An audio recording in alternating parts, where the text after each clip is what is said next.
you go crazy. Друзья, всех приветствую! Сегодня в этом обзоре мы с вами рассмотрим новые гибридные внутриканальные наушники от компании CVG стоимостью $38. И приходят они в средней по габаритам коробки с приятным оформлением в аниме стиле, где тут есть логотип компании и указано название этой модели G-Mine. Но тут уже были указаны технические характеристики этих наушников. И за звук в них отвечает один динамический драйвер диаметром 10 мм и один арматурный излучатель, но чувствительность составляет 99 дБ, и они получили сопротивление 22 Ома. И сразу вам скажу, что на раскачку эти наушники будут довольно легкие. Ну а теперь давайте рассмотрим комплектацию более подробно. Наушники. Кабель с коннекторами 2 пин и обычным штекером на 3,5 мм джек. Сертификат качества. Набор силиконовых амбушюр, ну и инструкция по использованию наушников. Эти наушники довольно небольшие, они были выполнены из белого пластика с очень приятным и ярким оформлением этих металлических съемных фейсплейтов, которые здесь крепятся на магнитах и могут вот таким вот образом сниматься. И это, друзья, довольно необычно. Я такого еще вообще нигде не встречал. Но здесь у них находится стандартный разъем 2 пин для подключения кабеля, и рядом имеется маркировка канала. А на внутренней части здесь расположились два небольших отверстия для компенсации, которые хорошо справляются со своей задачей. Но звуковод тут выполнен из металла, он имеет длину около 4 мм, диаметр 5 мм, он прикрыт защитной сеточкой с узором, а также получил выделенный бортик для уже более надежной фиксации амбушюр.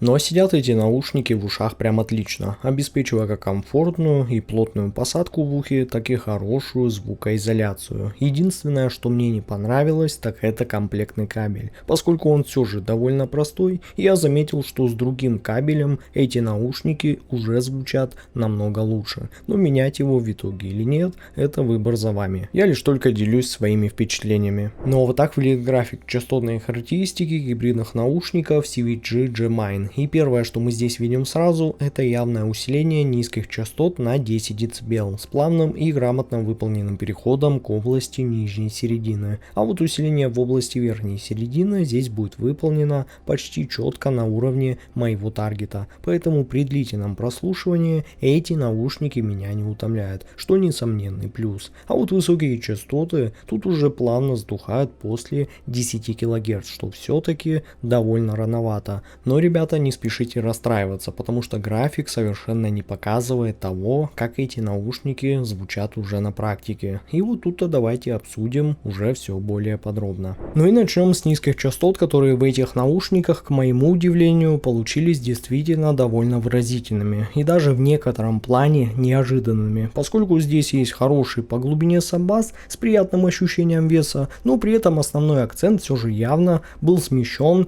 именно в сторону мидбаса, который прям словно всегда старается взять на себя больше внимания, благодаря своей массивности, хорошему панчу и достаточно теплому характеру. При этом бас тут радует вполне неплохой текстурностью, поэтому он не превращается уж совсем в какую-то бесформенную массу и сохраняет, как для этой цены, достойный контроль. Но да, ребята, это будет не тот самый предельно быстрый и аналитичный бас, который можно встретить уже в реально более дорогих аудиофильских моделях, а скорее более такая музыкальная и насыщенная подача с хорошей эмоциональностью, которая отлично подходит уже для современных жанров и треков, где будут очень важны энергия и драйв при прослушивании. Ну а средние частоты здесь получились достаточно энергичными и насыщенными и с хорошим ощущением вовлеченности. И в первую очередь хочется отметить, что вокал заметно так был выдвинут вперед, создавая ощущение, будто исполнитель сейчас находится к вам ближе и буквально выходит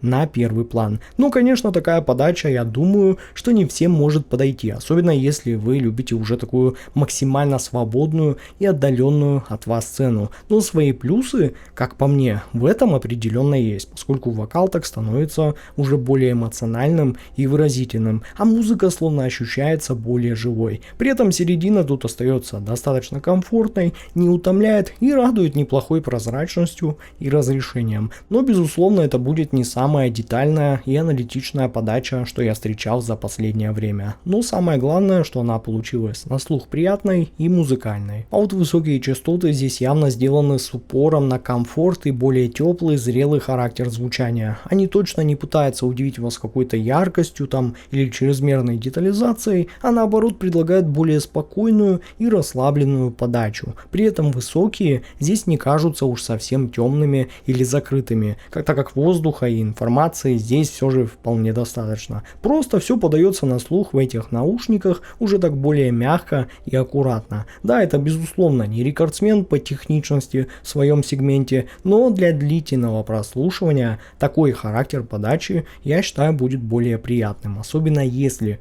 вы, как и я, не любите какую-то резкость или излишнюю агрессивность на высоких частотах. Ну и звуковая сцена, ребята, здесь получилась достаточно компактной по своим размерам и заметным акцентом именно на глубину, нежели на ширину. Построение пространства ощущается довольно близким, сцена здесь скорее такая интимная и приближенная, чем масштабная и воздушная. Тем не менее, учитывая общий характер этих наушников с акцентом на эмоциональность, плотность и вовлеченность при прослушивании, я думаю, что такая подача будет вполне логична и хорошо сочетается с их общей настройкой. Ну и в итоге я пришел к тому, что CVG G-Mine — это гибридные наушники с довольно выраженным, теплым и музыкальным характером, которые делают ставку не на какую-то максимальную техничность или аналитичность, а на эмоции, насыщенность и комфортное длительное прослушивание. Если вы давно искали что-то такое в этом бюджете, то я смело рекомендую вам эти наушники к покупке. Ну а ссылка на покупку этих наушников будет в описании и закрепленном комментарии под этим видео. С вами как всегда был IC Genius, спасибо всем за просмотр и до скорых встреч уже в новых обзорах.